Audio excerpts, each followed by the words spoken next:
I love coming after Liliana because I feel like we can give you the whole globe together. And she spoke about Rwanda, which is very heavy, right? And we all know what happened and the heaviness of that.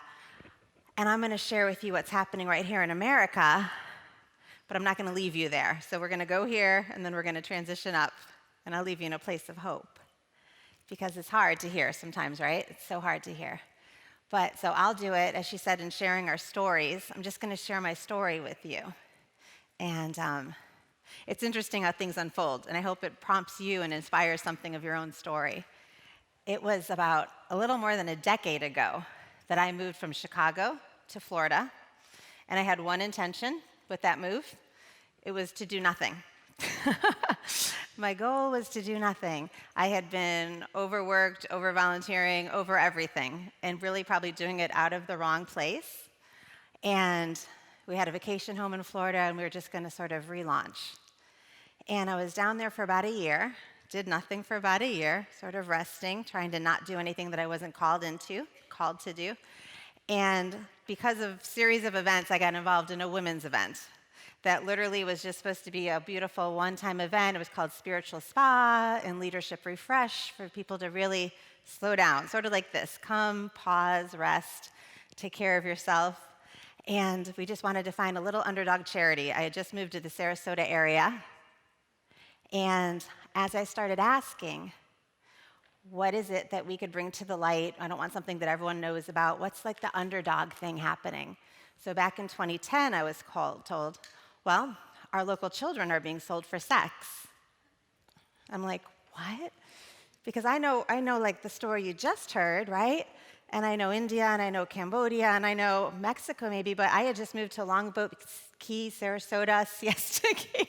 And I came from Chicago, where we know what we are too, shooting capital. And I said, what do you mean your local children are being sold for sex?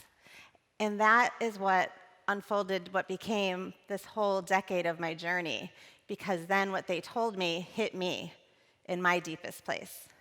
I was told that in America, it looks very different, and everybody thinks it's over there only, but here, what we have is based on secrets. And in America, our greatest secret, one of our greatest secrets, is what's happening in childhood. And the stats tell us that 1 out of 3 little girls and 1 of 5 little boys are keeping the secret of childhood sexual abuse. And that when a child is sexually abused, starting usually it's like 3, 4, 5 years old by somebody they know, they're supposed to trust, they're supposed to be their safe person, and there's a betrayal, but it's still blended with love, right? So that secret and that confusion causes a child's world to just, and this for me, I got my master's in clinical psych over 20-some years ago, and I'm a victim of childhood sexual abuse myself, and I would work with people from the south side of Chicago to affluent housewives, and it would all manifest in different things, maybe different addictions, but there was this root. So when I was told that, I was like, no, that's the root of this. And then what they said is that by 12 to 14, a chronically abused kid, something will snap, and they'll run away.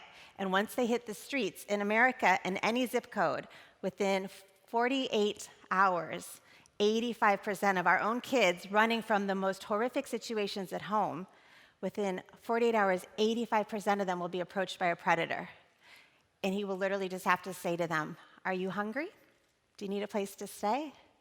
In our program, we literally have worked with thousands of girls. And the youngest said it was when she was 11 that she ran away.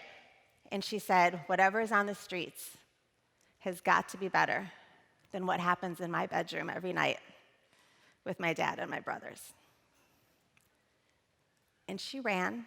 It was a normal suburb. You guys would not have expected this little girl to have come running into the streets and running into what she ran into, but she ran.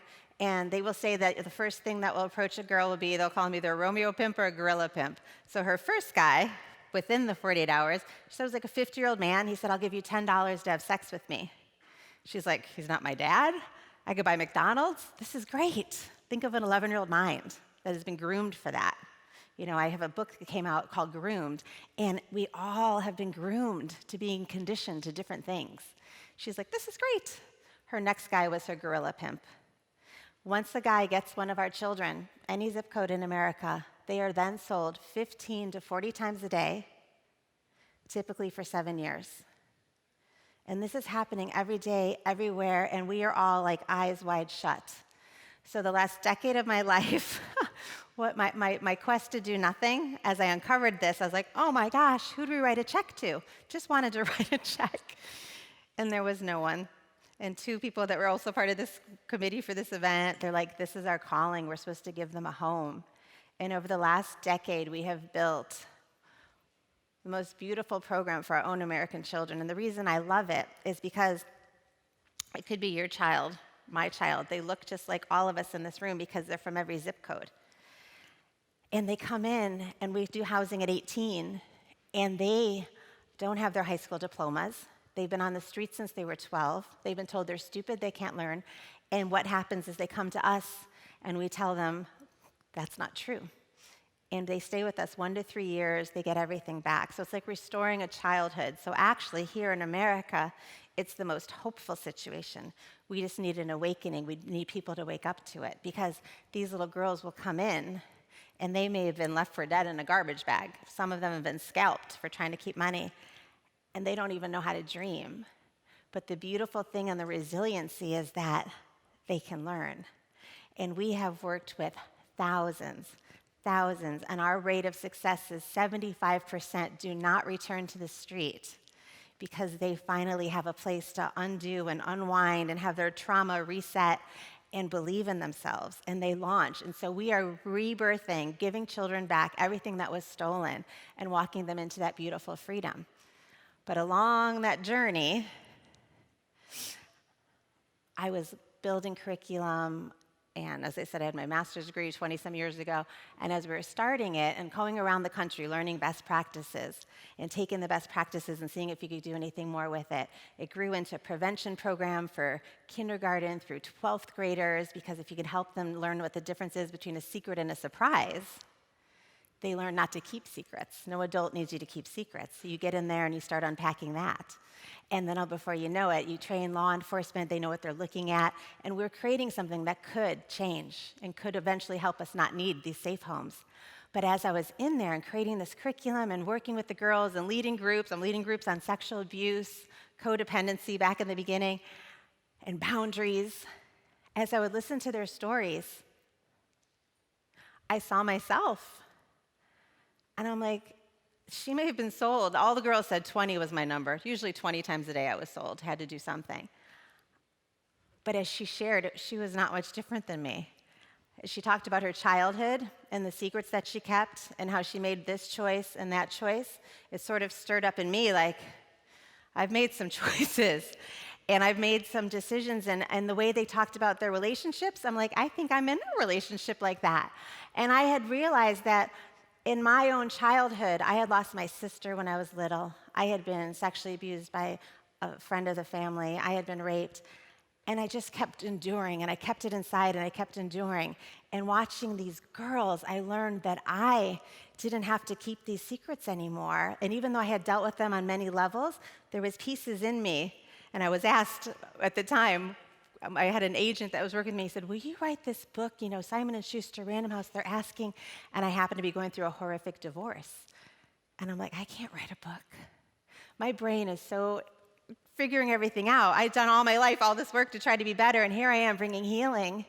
And it opens my eyes to the fact that, you know what? I still need so many layers. We always need different layers of healing. And as I sat there and listened to their stories and listened to them say what they did in this situation, I'm like, I've done that. And then at each location we have about 400 volunteers that works with the survivors. And they would come after they spent time with the girls and say, Elizabeth, I've never told anybody, but when I sat there today, it brought this up in me. And I recalled some parts of myself that I haven't thought about. Can I talk to you about it? And all of a sudden, I'm becoming this confessional, and people are coming and they're sharing and they're telling, but they're getting this freedom. Because I think what we need to realize, and what excites me about being here, is that we're all looking for something, right? We all want more. And there is more. If we ever reach a point that we don't believe there's more, I think something's gotten turned off in us. And I think the most beautiful thing is, as people would come and they would share, I would tell them, because I think they were afraid. They're like, I've never told anyone before. One woman just last week, she said, I've never told anyone. And she went on to tell me about some of the things her dad would do. And I just stayed there. And I think staying with somebody, I'm like, that's all right. I said, you know how many people have endured that? And she cried. And it gave her permission that she was okay. And I think that is the biggest way that some of us are still being robbed and having our full purpose and passion stolen.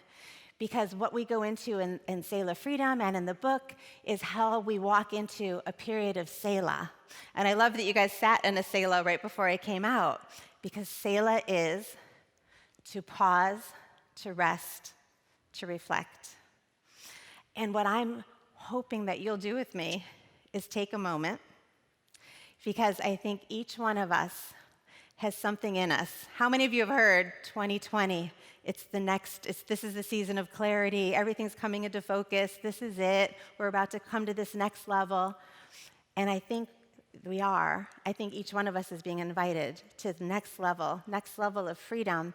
But sometimes to go forward, you take a bit of a pause and you step back and you reflect. And so I believe that there's something in you, in each of you, that if you take a moment and you pause, and maybe just close your eyes right now and ask yourself, is there any secrets that I still have? Is there anything in me that if someone found out, they would never look at me the same? Is there shame? And if you can get an instant, think of a story, think of something that happened. Maybe you were very young. Maybe it's something that wasn't so long ago, but you can't let it go. There's a reason it's sticking. I invite you to just ask, what if I were to bring all this power and all this love into that place? And a true advocate that could show me that there's purpose in that. I haven't worked it out yet, but there is. And then open your eyes and tell me if you can believe with me that the very thing, the very place that you went just now, I think that's part of the reason you're here today. The very, very purpose and the very thing within you that you feel, this one is one part of me. I might tell that part of my story, but I don't always tell that. I have seen that the very parts of our stories that we hold back have the greatest power to heal. For me, when I stepped into Selah, I was very comfortable talking about my sexual abuse. No problem, no problem, no problem. But when it got into the facts that, you know what, I endured some other things, and I allowed myself to be treated some other ways, and I had been groomed to allow this, that's when I realized there was more. So I invite you to take a Selah. Maybe you need to get the book. Maybe you need to find a place that you could just do your own pause and do work. There's resources in what I've written. But don't let this moment in this season go, because within you, there's an answer.